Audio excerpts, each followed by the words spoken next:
राजा भोज जब अद्भुत सिंहासन बत्तीसी पर बैठने का प्रयास करते हैं तो एक और स्वर्णिम पुतली प्रकट होती है। उसका नाम चित्रलेखा है। उसकी आंखों में एक रहस्यमयी चमक है और वो राजा भोज से मुस्कुराते हुए कहती है, राजन, इस सिंहासन पर बैठने से पहले मेरी कथा सुनो। क्या तुम में राजा विक्रमादित्य जैसा न्याय करने की क्षमता है? राजा भोज ध्यान से सुनने लगते हैं और चित्रलेखा अतीत के पन्ने पलटती हुई अपनी कथा आरंभ करती है। ये घटना प्राचीन उज्जैनी की है, जब महाराज विक्रमादित्य अपने सर्वगुण संपन्न और न्यायप्रिय शासन के लिए प्रसिद्ध थे। एक दिन राजा विक्रमादित्य के दरबार में एक अजीब मामला आया। दरबार में एक विद्वान ब्राह्मण आया जो अत्यंत व्याकुल था। उसने राजा के चरणों में गिरकर प्रार्थना की, महाराज, मेरी एकमात्र पुत्री चित्रलेखा 2 दिन पहले रहस्यमय रूप से गायब हो गई। मेरी बेटी अत्यंत कुशल चित्रकार थी और अपनी बनाई हुई अद्भुत चित्रों के लिए प्रसिद्ध थी। मैंने हर जगह उसकी खोज की, लेकिन कोई पता नहीं चला। राजा विक्रमादित्य ने संकल्प लिया कि वे स्वयं इस रहस्य की गहराई तक जाएंगे। जांच शुरू हुई। खोजबीन के दौरान पता चला कि चित्रलेखा का आखिरी चित्र एक गुप्त कक्ष में रखा था, जो किसी को दिखाया नहीं गया था। राजा विक्रमादित्य जब उस कक्ष में पहुंचे तो उन्होंने देखा कि वहां एक विशाल चित्र था। उसमें एक भव्य स्वर्ण महल चित्रित था, जिसके द्वार पर एक रहस्यमयी छाया खड़ी थी। चित्र को देखने के बाद राजा को अजीब सी अनुभूति हुई। वे चित्रलेखा के पिता की ओर मुड़े और बोले, क्या ये चित्र चित्रलेखा ने बनाया था? हाँ महाराज, ये उसका अंतिम चित्र था।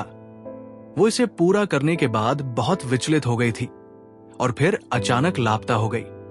राजा को संदेह हुआ कि ये चित्र सामान्य नहीं है। राजा विक्रमादित्य ने जब उस चित्र को गौर से देखा तो उन्होंने महसूस किया कि महल का द्वार धीरे धीरे हल्का सा चमकने लगा। जैसे ही उन्होंने हाथ बढ़ाया, अचानक एक तेज प्रकाश हुआ और राजा विक्रमादित्य चित्र के भीतर खिंचते चले गए। उन्होंने खुद को एक विशाल स्वर्णिम महल के अंदर पाया। वहां की दीवारें सोने की थी और वहां का वातावरण अद्भुत था। लेकिन सबसे अजीब बात यह थी कि चित्रलेखा वहां एक विशाल कक्ष में कैद थी। वो एक संगमरमर के सिंहासन पर बैठी थी, लेकिन उसकी आंखों में भय था। राजा विक्रमादित्य, कृपया मेरी मदद करें। यह कोई साधारण महल नहीं, बल्कि एक श्रापित चित्र का संसार है। तभी एक गूंजती हुई रहस्यमयी हंसी पूरे महल में गूंज उठी। विक्रमादित्य, तुम बहुत बहादुर हो जो यहां तक आ गए। महल के द्वार से एक लंबा काला साया निकला। वो एक मायावी तांत्रिक था जो इस चित्र जगत का स्वामी था। ये चित्र मेरी तांत्रिक शक्ति से बना है। जो भी इसे पूरा करता है वो इसमें समा जाता है। चित्रलेखा मेरी शक्ति के लिए आवश्यक थी, इसलिए मैंने उसे यहां कैद कर लिया। लेकिन अब राजा विक्रमादित्य, तुम भी मेरे जाल में फंस चुके हो। राजा विक्रमादित्य ने स्थिति को समझा और मुस्कुराते हुए बोले, यदि तुम सच में शक्तिशाली हो तो क्या तुम एक चुनौती स्वीकार कर सकते हो?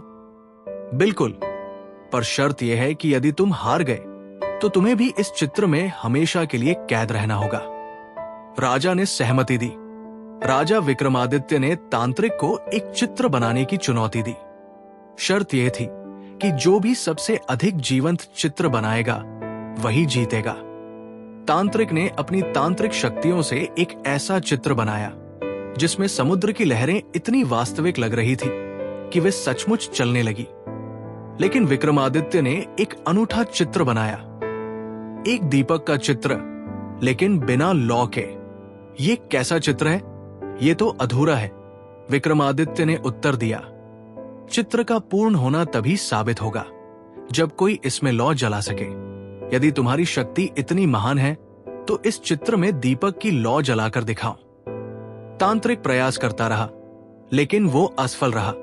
इससे साबित हुआ कि तांत्रिक की शक्ति केवल भ्रम पर आधारित थी, वास्तविकता पर नहीं। जैसे ही तांत्रिक हार मान गया, उसका शरीर धुएं में बदलकर गायब हो गया। चित्रजगत टूटने लगा और विक्रमादित्य तथा चित्रलेखा वापस वास्तविक दुनिया में लौट आए। चित्रलेखा के पिता खुशी से रो पड़े, लेकिन तभी चित्रलेखा ने एक रहस्य बताया। महाराज, ये कोई साधारण तांत्रिक नहीं था, ये वही आत्मा थी जिसने वर्षों पहले एक राजा को इसी चित्र में कैद किया था, लेकिन आप जैसे बुद्धिमान व्यक्ति के कारण उसका अंत हुआ। राजा विक्रमादित्य ने उस चित्र को जलाने का आदेश दिया ताकि कोई और इसमें कैद न हो सके। राजा विक्रमादित्य ने चित्रलेखा को राज दरबार में सम्मानित किया और घोषणा की, ज्ञान और कला का उपयोग सदैव अच्छाई के लिए होना चाहिए, न कि किसी को हानि पहुंचाने के लिए। राजा भोज जब ये कथा सुनते हैं तो वे गंभीर हो जाते हैं। चित्रलेखा उनसे प्रश्न करती है, राजन, क्या तुम्हारे भीतर भी वही बुद्धिमत्ता और न्यायप्रियता है? राजा भोज निरुत्तर हो जाते हैं। चित्रलेखा की कथा ये सिखाती है कि ज्ञान और बुद्धि ही सबसे बड़ी शक्ति होती है। केवल शारीरिक बल से हर युद्ध नहीं जीता जा सकता। क्या राजा भोज विक्रमादित्य की तरह न्याय और चतुराई से परिपूर्ण थे? चित्रलेखा रहस्यमयी ढंग से मुस्कुराती है और वापस सिंहासन का हिस्सा बन जाती है। राजा भोज अब और भी अधिक चिंतन में डूब जाते हैं। ये कहानी हमें ये सिखाती है कि शक्ति का अहंकार अंततः पराजय की ओर ले जाता है, जबकि सच्ची विजय ज्ञान और चतुराई से प्राप्त होती है।